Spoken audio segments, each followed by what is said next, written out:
Hello, I'm Susie. This is my podcast. Welcome. Here we are at the end of the year. One more rotation around the sun, the 2022nd, according to our count. I mean, that's random, but that's, when we started counting, we got to count, right? Keep order of things. Otherwise, how would we know where to go, when? You get it. Anyway, that wasn't the point. The point is, hello and welcome. I haven't uploaded for a bit. I actually don't need to provide an explanation here, do I? In this series of episodes, I'm going to talk a little bit about media and journalism. Two things that we sometimes treat as interchangeable things, but that are very different things.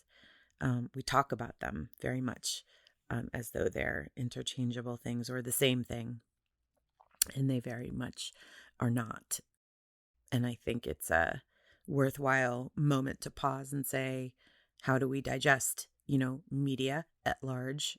How did it come to be what it is? What does it say about our culture? I have thoughts, obviously.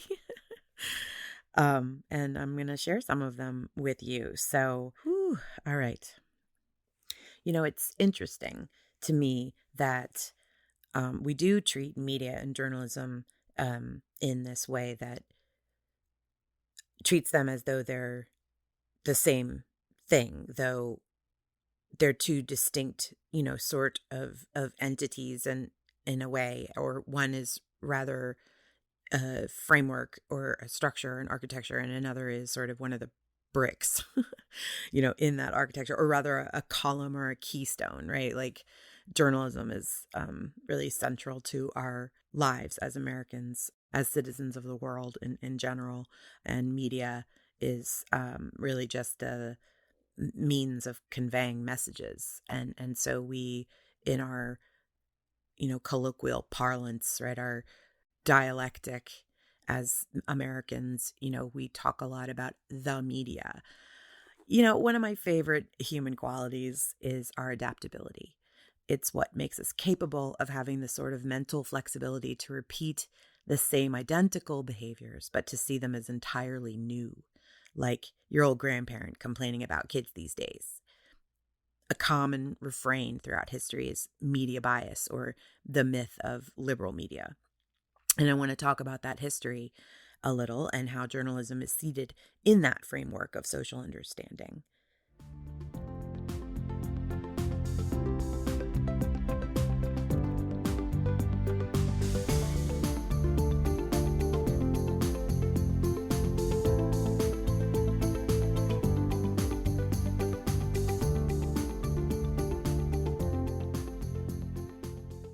In America, much like electricity or the railroad, news media is an arterial conduit throughout our nation's history that has shaped our culture. It's shaped migration. It's shaped, public views, and it certainly shaped governance. There are deep roots in the psychology of all of these things.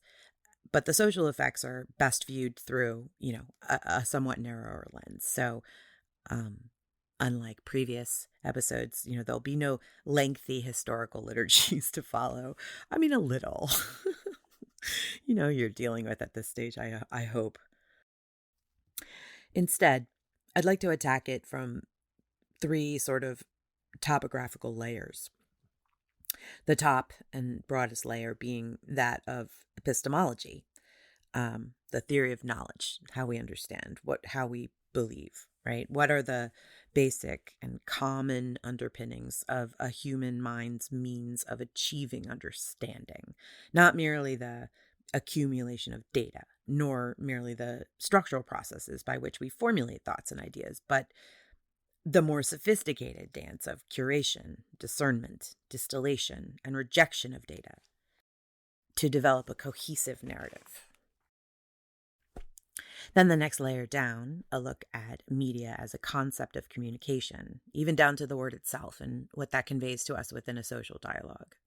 And then finally, going down another layer to a more specific look at the discipline of journalism, as well as the social responses to journalism and news more broadly in American history.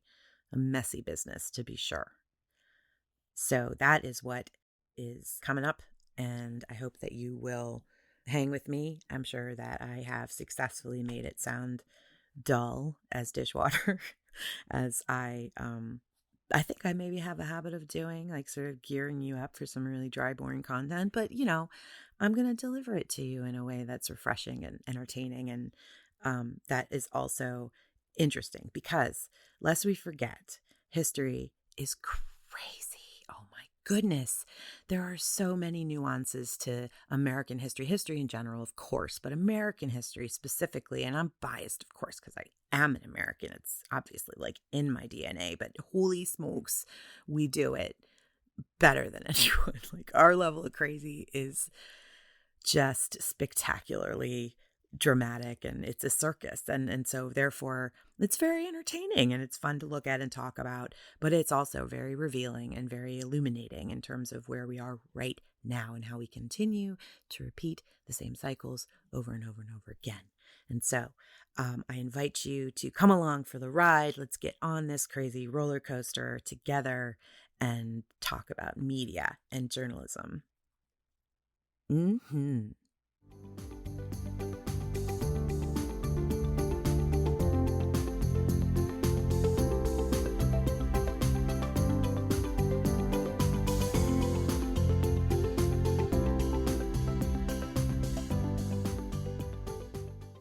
How do we know? It's a really old question. It's not a question, I think, that people are even conscious of asking themselves. How do I know this thing, right? How did I come to believe this thing? It's interesting because we all have beliefs. Some of them are common, some of them are not. Some of them conflict violently, and others, can be seated comfortably together in relative harmony. And it's a really interesting exercise to me to sort of, when you see conflicts in political dialogue in particular, what are the beliefs that are driving those conflicts, and how did those beliefs come to be arrived at? It's a revealing exercise, right? And it also sort of forces you to put yourself in a position that's not yours, right? Like you kind of remove yourself from your own ego, as it were, and like imagine yourself in a different set of circumstances, and how you would react in those circumstances. So it can be a very useful exercise in terms of broadening the lens sometimes when you're feeling really tense about a thing, like, why is this happening? It can be a very useful tool to sort of think about the why of people, because there is always a why. There just is. I mean, like it or not, there is always a explanation for people's behavior. It's just that we don't know it because we're not psychic. And people don't even often train themselves to think about these things. They react, and that's the world that we live in many ways, and have had for forever. So philosophically speaking, there are obviously lots of different theories about epistemology. That's why it's a branch of its own study. The ones that I'm going to focus on are the ones that resonate for me. Because this is my podcast and no one can stop me. Okay, so predictably, I'm going to begin with David Hume, who was a Scottish philosopher, a very influential thinker, and a legit genius, as well as being just a big old asshole. He was mean and people didn't like him. He was unpopular. David Hume he took himself very seriously. Be that as it may, he was just a phenomenal thinker, and the breakthroughs that he had in thinking about thinking, frankly, very much standing on the shoulders of Rene Descartes, but even so, really attacking a social mechanism, through a framework of process and thinking about how your brain is pulling in information. So we're kind of coming up into the enlightenment age when we're having a greater understanding anatomically of how the body works, which is sort of informing our ideas about how the mind works, right? Your eyes, your ears, your nose, your taste, your senses, and how that data is input into the body and in a sensory way, and then how the mind is sort of digesting these things. So we're burgeoning on this place of like, wow, we're truly sort of beginning to understand humanity in its sort of like formational ways, and it doesn't sort of rely on this divinity, this providential hand like molding and shaping us, right? So it's empowering, I'd say, for intellectuals at that moment, and David Hume deserves much of the credit for lighting that candle in this specific way. So but more to the point, Hume puts forth the idea that knowledge is gained from our inferences constructed from perceptions and experience in the natural world. The natural world, thinking about that in the terms of like Spinoza, where it's really just like everything, like everything in the world is just like the natural world, as opposed to like, well, no, I mean, human behavior does fall into that. It's just everything, the natural world. Read some Spinoza, you'll get it. It relies on a priori truths. A priori being a Latin phrase that it means sort of assumed to be true. Like it's a first principle. It's like this thing is just true. Okay, so we'll like again, Rene Descartes, I think therefore I am, right? So that's sort of an a priori concept. Like I am. I can think about me and why I can think because I am. It's a priori. So again, Hume's idea relies upon a priori truths about the objective nature of reality. And certainly metaphysicists may find those a priori concepts or assumptions like debatable. But for the rest of us, it remains a sound link in our social understanding. Like the earth is round, right? We sort of all take that as at this stage culturally as an a priori concept. Or do we? Many of you know I have a particular like peccadillo about that. Like flat earthers that just make me insane. I just don't understand them, and it makes me so angry and at the like educational system and people's like willful ignorance. Like willful ignorance makes me so cranky. Anyway, that's kind of the building block here, right? So we assume that there are things that happen in the world that we like digest in a common way, and those things have primarily to do with like the physical world, and you could pick that apart in some ways, like color blindness, for example, right? Like a person who's colorblind doesn't necessarily digest the world in the same physical sensory ways that a person who does not have color blindness. So you could argue that their reality is like filtered in a different way and therefore is different. But no, right? Because the person who's colorblind is sort of self-aware of their colorblindness. Like they're cognizant of the fact that the way that the rods and the cones in their eyes are processing that input of light on the spectrum is not calculating, right? It's at certain frequencies. Like they have a self-awareness of that condition, and therefore they still understand that red is red. It's just that they don't see red or blue or whatever part of the spectrum colorblindness exists on. I don't know if it's like the same for everybody. You get it, right? Okay.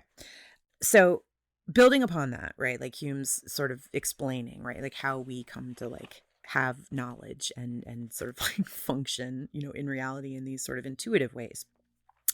And building upon that, Bertrand Russell comes along in the 20th century. Bertrand Russell was an astounding, wonderful man who was a logician, which is delicious, like a person who can make a career out of logic, like a Vulcan. It's freaking awesome.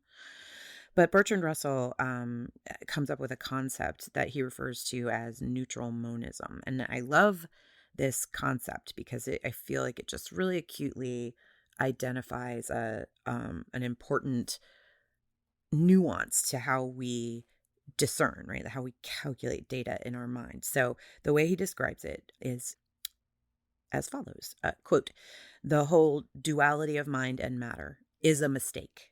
There is only one kind of stuff out of which the world is made, and this stuff is called mental in one arrangement, physical in the other."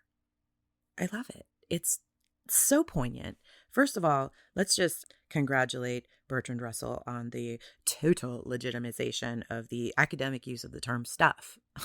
Like, that's perfect. Thank you, Bertrand Russell, for allowing that word to like convey the full nuance of its meaning in that it's, embryonic, right? Like stuff. It's just like what it is, this building block thing. And to his point, right, there's no distinction between our physical processing of what's going on outside of us and what's going on outside of us. But the processing itself has its own, kind of codification. So that there speaks to how, again, we're sort of taking in information and like understanding it. And then we're sort of in our own minds, right? Like automatically moving it into categories. And then that's freaking fascinating. And then in my view, sort of is a descriptor of how like we are like the core of our existence is sort of in the stories that we tell ourselves. Like it's this narrative that we weave just to like get by in the world. Right. And in Bertrand Russell's terms, dismissal of a priori principles lends itself to breakdown in common understanding, the consequences of which can be quite severe. For instance, let's look at the a priori principle that Black people are people. For many people, even today, you find a sometimes faint, sometimes implied, sometimes openly stated, like, are they though? Which, results in a permissive state of denial and can roll out into, policy and legislative choices that then marginalize those people even further. Like it's not at this stage of the game, right? Here in the 2022nd rotation of the Earth around the sun, as far as we've been counting, like no one can, make the statement with any sort of credibility that a Black person is not a person. And yet the ideas that are attached to that are still woven into American culture. And I know I took that to like the severe place, like really, really fast. But the point of that is merely to sort of demonstrate to you, or to myself, perhaps, how the mechanism of epistemological processing, right, can be manipulated or shaped, right? Implicit bias being the most notable feature of this. And I'll give you an example from myself. I am, probably you've intuited, left of left. Like I'm almost like radically progressive. And I really don't like Hillary Clinton. I really don't like Hillary Clinton, and I never have liked Hillary Clinton. Only as a sort of like individual politician, not like attached to any of the sort of like scandal around her, because I think she and her husband both, who, are career politicians who play the game, and have been victims of the game as much as they've been perpetrators of the game. So, I have no sympathy for either one of them in terms of the political difficulties in which they've found themselves, over the years, quite honestly. And, though I would have vastly preferred Hillary Clinton be president over the other one who ultimately won, the whole email thing, I'm not going to lie to you, they got me. I was like, that's messed up. In that moment, I think, that implicit bias that I have about career politicians and, it was a self-affirmation of already held beliefs. And there was nothing there that wasn't really common across, a broad sector of career civil servants. My point is that there was an effectiveness in a campaign of disinformation that attached itself to my own unconscious bias. It didn't affect my vote.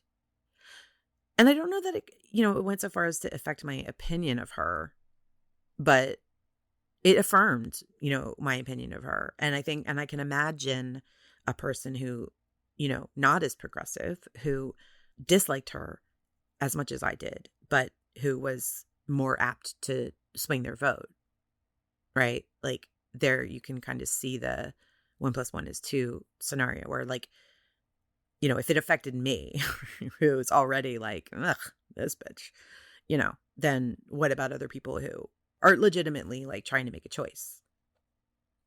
It's a manipulation of the epistemological processes. It's shrewdly done and quite terrifying, in my opinion.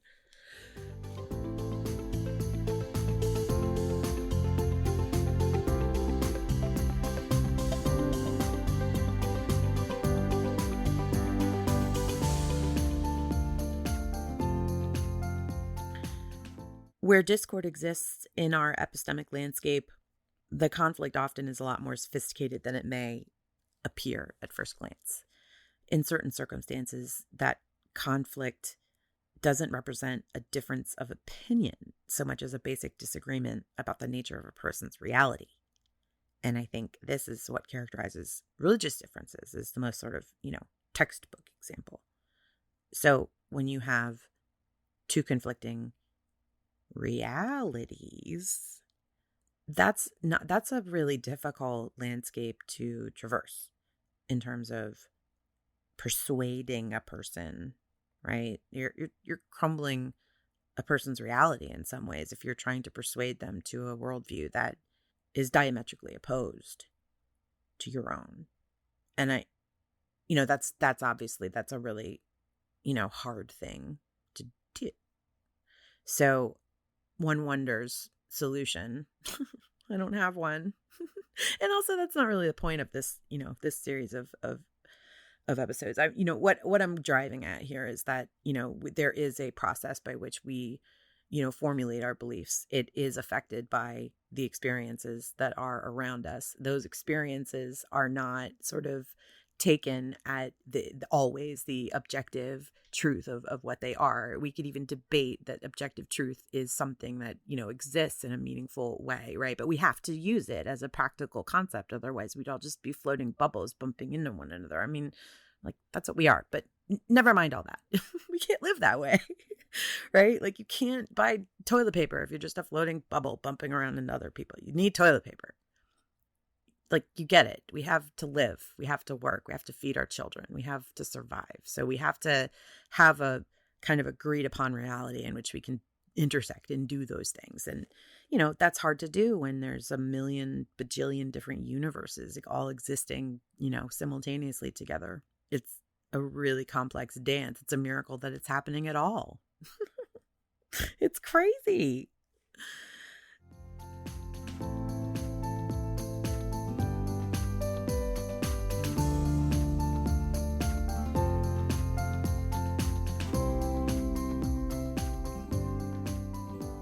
So yeah, that's going to be the first bit. Just kind of thinking about thinking. How are we thinking? How do we believe? How do we then, direct those beliefs into our actions and our daily lives?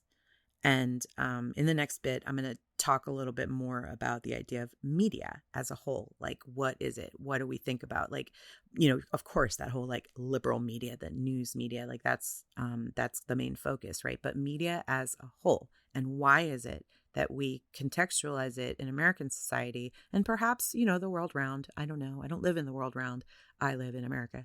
And in America, I observe that the quote media almost exclusively refers to like the cable news sphere. I want to talk about that.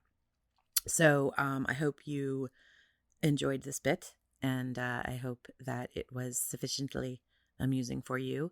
In the next bit, we're going to talk a lot about William Randolph Hearst and his whole family, because wow, he's really a fascinating character and a very a really interesting sort of formative moment in American history.